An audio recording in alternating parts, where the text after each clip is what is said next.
రైతు సోదరులకు శుభోదయం. స్టెర్లింగ్ పంప్స్ సమర్పించు నేలతల్లి కార్యక్రమానికి స్వాగతం.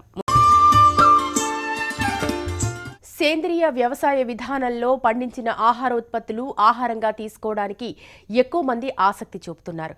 సేంద్రియ ఆహారమే కాదు, రసాయన రహిత పాలను కూడా ఉత్పత్తి చేయవచ్చని అంటున్నారు శాస్త్రవేత్తలు. వాటిని తీసుకోవడం ద్వారా ఆరోగ్యం మెరుగుపడుతుందని సూచిస్తున్నారు. మరి ఇలాంటి పాలను ఎలా ఉత్పత్తి చేయాలి, దీనికి అనుసరించాల్సిన పద్ధతి ఏంటో తెలుసుకుందాం ఇప్పుడు. సాధారణంగా మనం తీసుకునే పాలలో కూడా రసాయన అవశేషాలు ఉంటాయి. అయితే వాటిని మనం గుర్తించలేకపోవచ్చు. వీటిని గుర్తించిన శాస్త్రవేత్తలు రసాయనాలు లేని పాలను తీసుకోవటం శ్రేయస్కరం అని సూచిస్తున్నారు. అయితే మనం తీసుకునే పాలకు రసాయనాలు వాడని గ్రాసాన్ని ఇవ్వాలని సూచిస్తున్నారు. సేంద్రియ పాలలో కలుషితాలు, సూక్ష్మజీవుల సంఖ్య సాధారణ పాల కంటే తక్కువగా, పోషక పదార్థాలు ఎక్కువగా ఉంటాయి. దీంతో ప్రపంచవ్యాప్తంగా సేంద్రియ పాలు, పాల పదార్థాలకు డిమాండ్ పెరుగుతోంది. ఆర్గానిక్ పాలు, పాల పొడికి మంచి మార్కెట్ ఉందని ఆర్గానిక్ వ్యవసాయానికి చెందిన ఇంటర్నేషనల్ కాంపిటెన్సీ సెంటర్ పరిశోధనలో తేలింది. సేంద్రియ పరిశోధన ద్వారా పశువులలో పొదుగు వ్యాధి సమస్య తక్కువగా నమోదైనట్లు పశు వైద్యులు గుర్తించారు. దీర్ఘకాలిక వ్యాధులు నానాటికి విజృంభిస్తుండటానికి వ్యవసాయంలో, పశు పోషణలో వాడుతున్న రసాయనాలు కొంతమేర కారణమవుతున్నాయి. శారీరక ఆరోగ్య సమస్యలతో పాటు మానసిక ఆరోగ్య సమస్యలకు కూడా ఇవి దారితీస్తున్నాయి. ఫలితంగా సేంద్రియ వ్యవసాయ పద్ధతులకు ఆసక్తి పెరుగుతోంది. ఒక పశువు పూర్తి సేంద్రియ పాలనిచ్చే పశువుగా మారాలంటే ఆ పశువులు 3 ఏళ్లు పూర్తిగా రసాయన అవశేషాలు లేని, కృత్రిమ ఎరువులు లేకుండా పండించిందై ఉండాలి. పశువులను కట్టివేయకుండా పచ్చిక బయళ్లలో తిరిగే విధంగా, ఒత్తిడికి గురికాకుండా స్వేచ్ఛగా తిరగనివ్వాలి. పశువుల స్వభావం, ప్రవర్తనకు అనుగుణంగా ఉండే విధంగా పోషించాలి. సేంద్రియ పద్ధతుల్లో సాగు చేసిన మేతనే వాడాలి. మేతపై ఎరువులు, క్రిమిసంహారక మందులు వాడకూడదు. పునరుత్పత్తికి కృత్రిమ గర్భధారణ విధానాన్ని పాటించవచ్చు. అయితే హార్మోన్లను వాడరాదు. పశువుల ఆరోగ్య పరిరక్షణకు అత్యవసర పరిస్థితుల్లో హోమియో, ఆయుర్వేద వైద్య విధానాలు అందించాలి. తప్పనిసరి పరిస్థితుల్లో టీకాలు వాడాలి. సేంద్రియ పాలతో ఉన్న ఉపయోగాలను ఓసారి పరిశీలిస్తే ఈ పాలను తాగిన వారికి రోగనిరోధక శక్తి పెరుగుతుంది. సేంద్రియ పాలలో పోషక పదార్థాలు ఎక్కువగా లభిస్తాయి. చిన్నారులు ఆరోగ్యంగా పెరుగుతారు. పాలిచ్చే పశువులు ఆరోగ్యకరంగా పెరుగుతూ ఎక్కువ కాలం జీవిస్తాయి. ఇలా సేంద్రియ విధానంలో పాలు ఉత్పత్తి చేయాలనుకునేవారు అత్యధిక దిగుబడినిచ్చే నేపియర్ కో 4 వంటి పశుగ్రాసాన్ని పెంచుకోవాలంటున్నారు శాస్త్రవేత్తలు. ఈ మధ్యకాలంలో కోయంబత్తూర్ వ్యవసాయ పరిశోధన స్థానం అభివృద్ధి చేసిన కోపియర్ కో 4 గడ్డి రైతుల ఆదరణ పొందుతోంది. ఏటా 10 కోతలు ఇవ్వటం ద్వారా 250 టన్నుల పశుగ్రాస దిగుబడిని ఇస్తుంది. సారవంతమైన భూముల్లో సాగు చేసుకోవటం ద్వారా మంచి దిగుబడి సాధించవచ్చు. నేపియర్ కో 4 రకం సన్నగా, ఏపుగా 12 అడుగుల వరకు పెరుగుతుంది. మంచి రుచికరంగా ఉండటంతో పశువులు ఇష్టంగా తింటాయి. నేపియర్ కో 4 రకాన్ని ఒకసారి నాటుకుంటే 5-6 సంవత్సరాల వరకు 70 నుంచి 80 కోతలు తీయొచ్చు. 1 ఎకరాలో నేపియర్ కో 4 సాగు ద్వారా 10 గేదెలకు అవసరమైన పశుగ్రాసాన్ని అందించవచ్చు. ఇక్కడ మేము ప్రకృతి విధానంలో గడ్డి పెంచేసి ఆవుల సాగుతున్నాం. మా దగ్గర ఒక 16 ఆవులు ఉన్నాయి. ఈ మందేసి పెంచే గడ్డి ఏముంటుందంటే కోసిన తర్వాత నెలకే కోతకు వస్తుంది మళ్ళీ. కానీ ప్రకృతి విధానంలో సాగు చేసిన గడ్డి తినటం వల్ల పశువుకి చాలా ఆరోగ్యంగా ఉంటుంది, పాలు ఎక్కువ ఇస్తుంది, ఫ్యాట్ కూడా ఎక్కువ వస్తుంది. ఈ మందేసిన గడ్డి తినటం వల్ల ఈ ఆవులు గడ్డి తింటాయి, బాగా బిర్రుగా అనిపిస్తాయి, కానీ పాలు పెరగవు, ఫ్యాట్ రాదు. ఆవు కూడా ఆరోగ్యంగా అంత ఆరోగ్యంగా ఉండదు. 3 ఈతలు ఈతది అనుకున్న ఆవు 1 ఈత 2 ఈతలతోనే సరిపోతుంది. ఈ గడ్డి రకం హైబ్రిడ్ నేపియర్ అంటారు. ఈ రకం దగ్గరగా ఒకసారి వేసుకుంటే మనకి 6 సంవత్సరాలు వస్తుంది. ఒకవేళ మనకి ప్రకృతి అనుకూలించగా తల్లు లేకపోయినా ఇది చాలా నెలలు బతుకుతుంది. మళ్ళీ ఆటోమేటిక్గా నీళ్ళు ఉంటే మళ్ళీ తడి వేసుకొని మళ్ళీ బతికించుకోవచ్చు. ఇది నేపియర్ గడ్డి. దీన్ని తిన్న గేదె పాలు బాగా ఇస్తుంది. ఇప్పుడున్నటువంటి పరిస్థితుల్లో ఈ అన్నిటువంటి కెమికల్స్ కానీ, పశుగ్రాసాల మీద కానీ, వీటిలో పశువుల్లో కానీ ఇంజక్షన్లు చేసి మనం పాలని కొంతవరకు కలుషితం చేస్తున్నాం. ఈ పరిస్థితులను అధిగమించడానికి సేంద్రియ పద్ధతిలో మనం పశుగ్రాసాలను పెంచి సేంద్రియ పాలను ఉత్పత్తి చేసుకోవచ్చు. దీని కొరకు ఏం చేయాలంటే మనం పశువులని సేంద్రియ పద్ధతిలో పెంచినటువంటి పశుగ్రాసాలని మనం పెంచాలి. ప్రజలకు ఆరోగ్యంపై పెరుగుతున్న శ్రద్ధతో ఇలాంటి విధానాలకు ఆదరణ పెరుగుతోంది. రసాయన అవశేషాలను తగ్గించడం ద్వారా మన ఇంట్లో వాళ్ళు ఆరోగ్యకరమైన పాలను తీసుకోవటమే కాదు, జనానికి నాణ్యమైన పాలను అందించొచ్చు.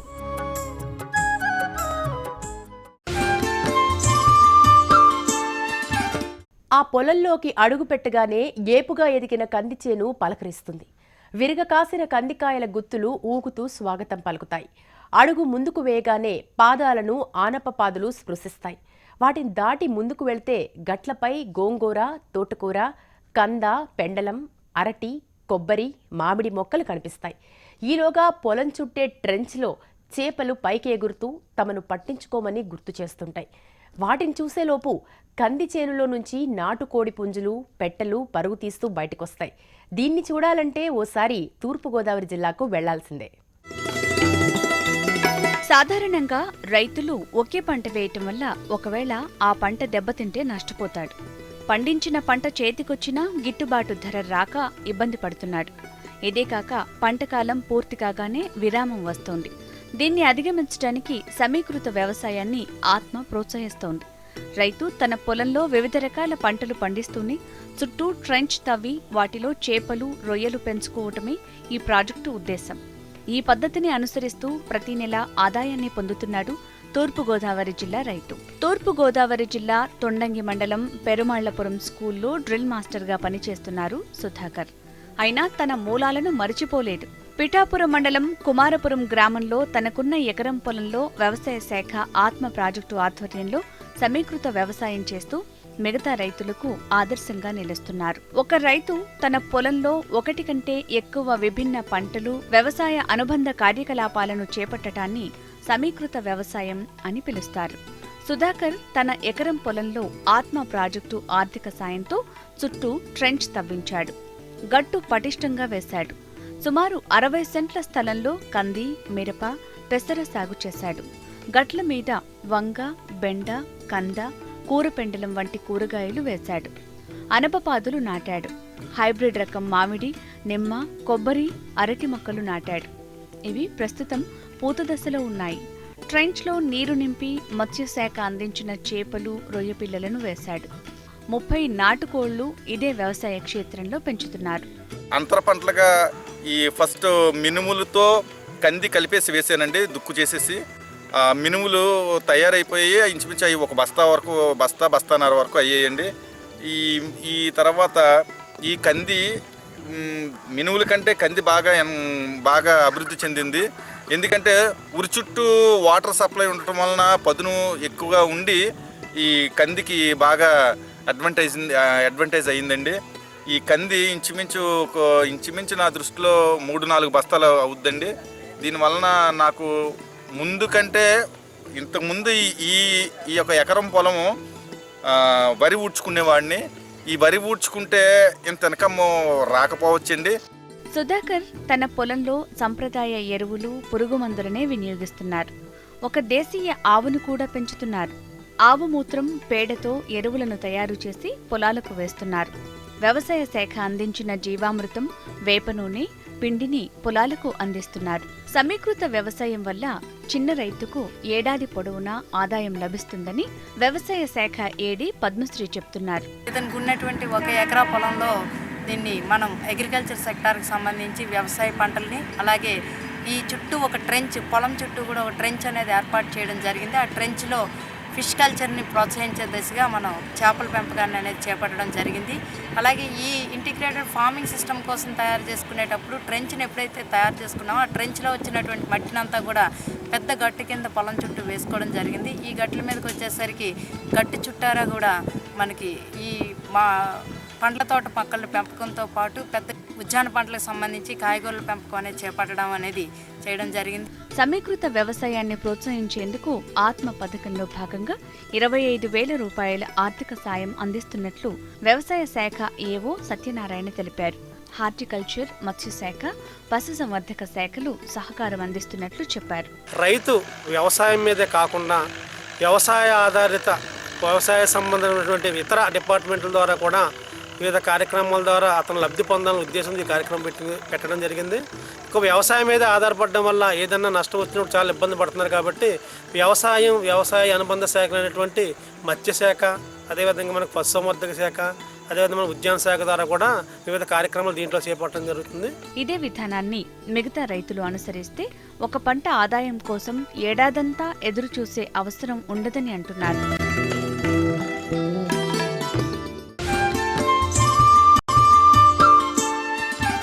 నాణ్యమైన ఉత్పత్తులే లక్ష్యంగా రైతు పంట సాగు చేస్తుంటాడు.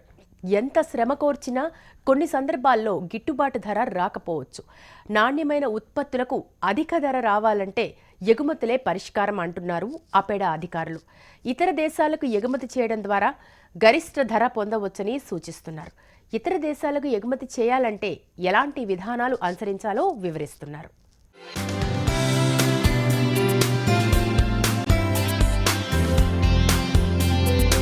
ఎన్నో రకాల పంటలకు నిలయం తెలుగు రాష్ట్రాలు. ఇక్కడే కాదు, మన దేశంలోనూ అనేక రకాలు పండుతాయి. భారతదేశ జనాభా ఎక్కువ ఉన్న దృష్ట్యా మన ఉత్పత్తులు మనకే వినియోగించబడుతున్నాయి. మన ఉత్పత్తులను అంతర్జాతీయ మార్కెట్కు ఎగుమతి చేయడం ద్వారా రైతులు ఎక్కువ లాభాలు పొందవచ్చు. దీనికి అపెడా అనుమతి అవసరం. అపెడా వ్యవసాయ ఎగుమతులను ప్రోత్సహించే సంస్థ. అపెడా అంటే agriculture and processed food factors export development authority.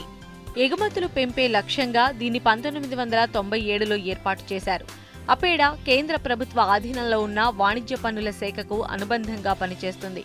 ఆహారోత్పత్తులు, కూరగాయలు, వివిధ రకాల ధాన్యాలు ఎగుమతి చేస్తుంటారు. పండించిన ఉత్పత్తులను ఎగుమతి చేయాలంటే రైతులు, సంఘాలు, సహకార సంస్థలు, ప్రైవేటు కంపెనీలు అపెడా వద్ద రిజిస్టర్ చేసుకోవాలి. రైతులు విడిగా కూడా రిజిస్టర్ చేసుకునే వెసులుబాటు ఉంది.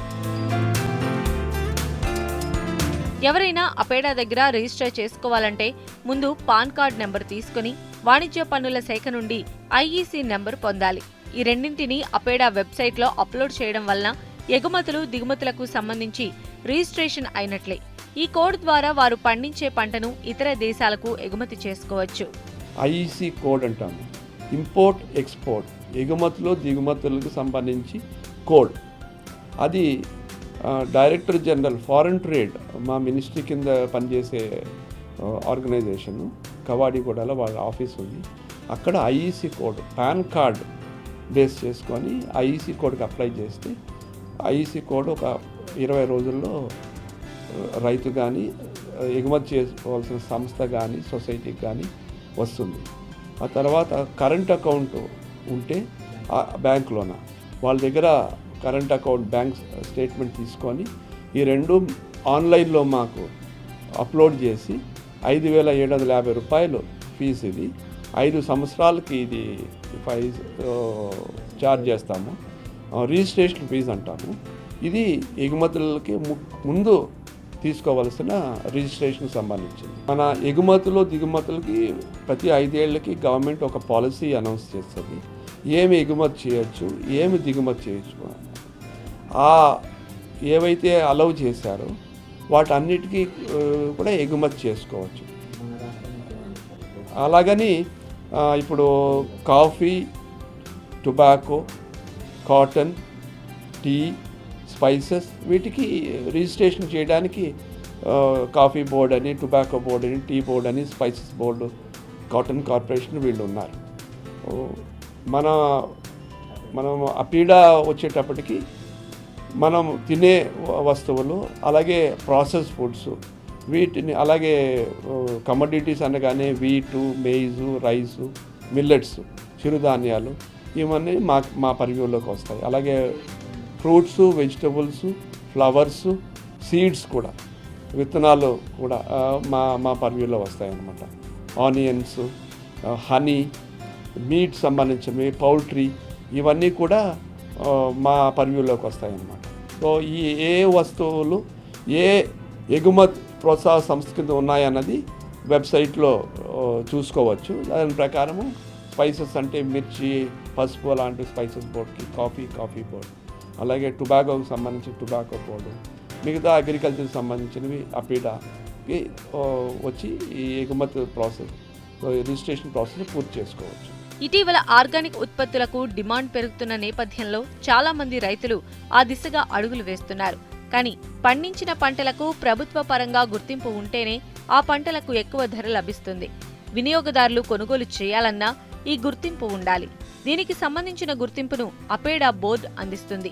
సేంద్రియ వ్యవసాయం ద్వారా ఉత్పత్తులు సాధించే రైతులు అపేడా వెబ్సైట్ ద్వారా రిజిస్ట్రేషన్ చేసుకుంటే అపేడా అధికారులు క్షేత్రస్థాయికి వచ్చి పరిశీలిస్తారు. వారు పండిస్తున్న పంటలను పరిశీలించి భూమిలో ఉన్న రసాయనాల మోతాదును అంచనా వేస్తారు. అనంతరం 3 ఏళ్లలో రైతులకు ఆర్గానిక్ ఉత్పత్తులుగా సర్టిఫైడ్ చేస్తారు. రైతులు ఒక్కొక్కరిగా కాకుండా గ్రూపుగా ఈ సర్టిఫికేట్కు దరఖాస్తు చేసుకుంటే గ్రూప్ స్కీమ్ ద్వారా రైతులకు తక్కువ ఖర్చు అవుతుంది. అంతర్జాతీయంగా సేంద్రియ ఉత్పత్తులకు డిమాండ్ ఉంది. ఐసీ కోడ్ వచ్చిన తర్వాత ఒక కరెంట్ అకౌంట్ ఉన్న బ్యాంకులో వాళ్ళకి అకౌంట్ ఉంటే ఆ స్టేట్మెంట్ మాకు అప్లోడ్ చేస్తే వాళ్ళు రిజిస్టర్ చేసుకోవచ్చు. ఇంత మొత్తం అని కాదు, కానీ విమానంలో పంపించే కార్గో అయితే కొంత వాల్యూమ్ తక్కువగా ఉంటుంది. ఉదాహరణకి ఒక 50 టన్నులు, 100 టన్నులు, 500, 1000 టన్నులు మించకుండా అయితే విమానం వ్యవస్థ ద్వారా, కార్గో ద్వారా పంపించవచ్చు. అలాగే సీ అనుకోండి, అంటే బై సీ కంటైనర్స్ ఓడల ద్వారా పంపించేదైతే ఎంత వాల్యూమ్ అయినా చేయొచ్చు. అయితే దానికి సంబంధించిన ఆ నాణ్యత ప్రమాణాలు, ఆ సంబంధించిన వాల్యూము, తర్వాత ఆ సీజన్ అవైలబిలిటీలో ఎంత ఉంది, ప్లస్ ఇంటర్నేషనల్ మార్కెట్లో ఈ కాంపిటీషన్ ఉంటుంది. ప్రతి కమోడిటీ ఫ్రూట్ కానీ, వెజిటబుల్ కానీ, ప్రాసెస్ ఫుడ్స్ కానీ కాంపిటీషన్ ఉంటుంది. ఆ కాంపిటీషను, ఆ ప్రైసెస్ వాటికి మనం కాంపిటేటివ్గా ఉంటానంటే అప్పుడు మనం ఎగుమతి చేయడానికి అవకాశం ఉంటుంది. గ్రూప్గా అనుమతి పొందిన రైతులకు గుర్తింపుతో పాటు నేరుగా ఎగుమతి చేసుకునేందుకు ఒకేసారి అపేడా నుంచి అనుమతి లభిస్తుంది.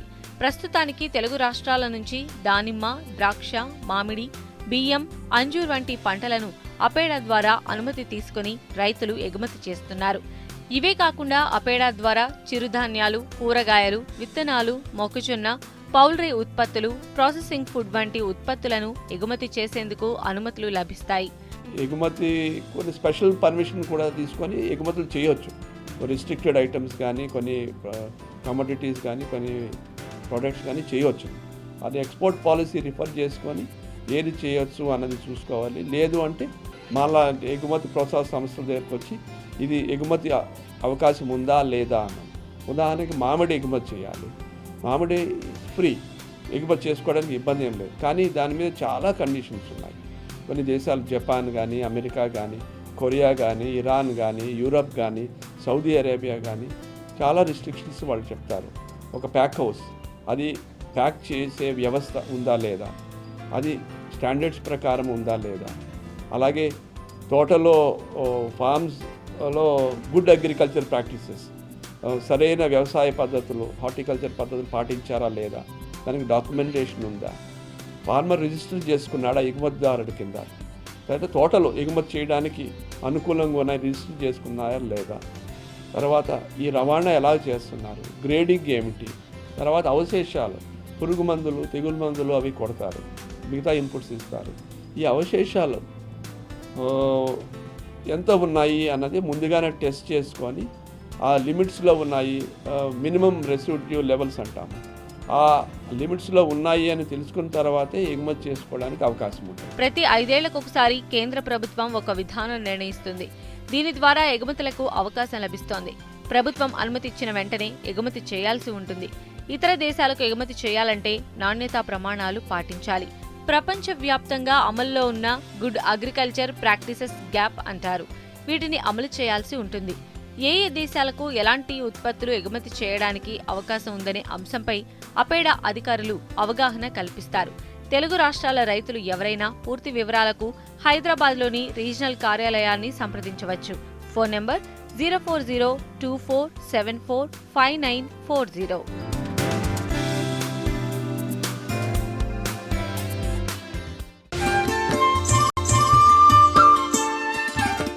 అతను చదువుకున్నాడు. కొన్నేళ్ల పాటు ప్రైవేట్ కళాశాలలో లెక్చరర్గా పనిచేశాడు. అయినా ఏదో అసంతృప్తి. ఒకరిపై ఆధారపడకుండా తన సొంత కాళ్ల మీద నిలబడాలనుకున్నాడు.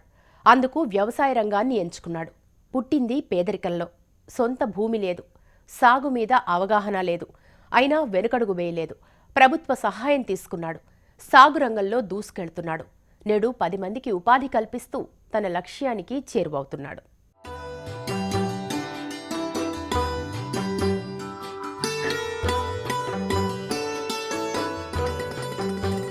ఇతని పేరు నరసింహులు. కడప జిల్లా గండికోట గ్రామానికి చెందిన రైతు. నరసింహులు పుట్టింది, పెరిగింది పేదరికంలో అయినా ఎంఏ పూర్తి చేసి ఓ ప్రైవేటు కళాశాలలో కొన్ని సంవత్సరాల పాటు లెక్చరర్గా పనిచేశారు. అందులో సంతృప్తి పొందని నరసింహులు వ్యవసాయం వైపు అడుగులు వేశాడు.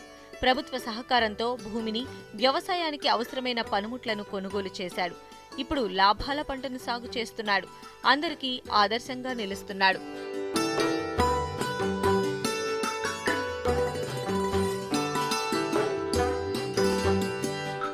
నరసింహులకు స్వతహాగా వ్యవసాయ భూమి లేదు. అయినా వెనుకడుగు వేయలేదు. భూమి కావాలంటూ ప్రభుత్వానికి దరఖాస్తు చేసుకున్నాడు. ప్రభుత్వం అతని అభ్యర్థనను స్వీకరించి వ్యవసాయ భూమిని మంజూరు చేసింది. తన సొంత తెలివితేటలతో పాటు వ్యవసాయ అధికారుల సూచనలతో ఆ భూమిని సాగులోకి తెచ్చాడు. తన పొలంలో నిమ్మ చెట్లను నాటాడు. నిమ్మ చెట్లు కాపుకు రావాలంటే కనీసం 5 సంవత్సరాలు పడుతుంది. అంతవరకు ఆగకుండా నిమ్మ చెట్ల మధ్యలో అంతర పంటల సాగును మొదలుపెట్టాడు. అంతర పంటలుగా టమాటా, వంగ, బెండ, చిక్కుడు వంటి కూరగాయలను సాగు చేశాడు. కూరగాయల సాగుతో రైతుకు మంచి ఆదాయం వచ్చింది. తనతో పాటు మరో 20 మంది కూలీలకు తన ద్వారా ఉపాధి దొరుకుతోంది. సొంత కృషితో నేను పనిచేస్తున్నా. ఇప్పుడు నాకైతే ఎలాంటి ఇబ్బంది లేవు. నేను బతుకుతున్నా. రోజు కనీసం ఉంటే 20 నుంచి 30 మంది లేబర్స్ కూడా వర్క్ ఉంది. వాళ్ళు బతుకుతున్నారు. నిమ్మ చెట్లు బాగా కాపుకు వచ్చినాయి. పంట కూడా చేతికి వస్తుంది. ఇంకా నిమ్మ చెట్లలో అంతర పంటగా కూరగాయలు టమోటా, వంగ, బెండ, చిక్కుడు, కాకర అన్నీ బాగా పండించినాము. కూరగాయల్లో కూడా మంచి లాభాలు వచ్చినాయి ఇంతవరకు. హార్టికల్చర్ వారు నాకు సాయం చేసినారండి. హార్టికల్చర్ ద్వారా ప్యాక్ హౌస్ ఒకటి శాంక్షన్ ఇచ్చినారు. అది 4 lakhs శాంక్షన్ అయితే 50% రైతు, మిగతాది వాళ్ళు 50% వాళ్ళు ఇచ్చినారు. ప్యాక్ హౌస్ కట్టుకున్నాను. తర్వాత ఒక 2 ఎకరాలకు డ్రిప్పులు కూడా ఇచ్చినారు. ప్రస్తుతం నిమ్మ కాపుకు వచ్చింది. తొలి విడతగా సుమారు 100 బస్తాల నిమ్మకాయలు వస్తాయని రైతు ఆశాభావం వ్యక్తం చేస్తున్నాడు. అయితే నిమ్మ చెట్లకు చీడపీడల సమస్య అధికంగా ఉండడంతో కాస్తంత ఇబ్బందిగా ఉందని రైతు అంటున్నాడు. అంతేకాదు ప్రభుత్వం మార్కెటింగ్ సౌకర్యం కల్పించాలని కోరుతున్నాడు.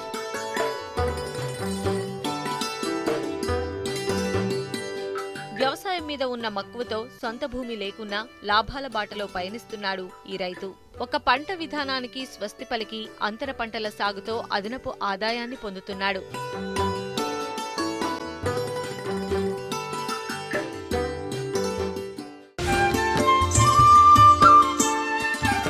ఇవి ఇవాల్టి స్టెర్లింగ్ పంప్ సమర్పించిన నేల తల్లి కార్యక్రమం విశేషాలు. నమస్తే.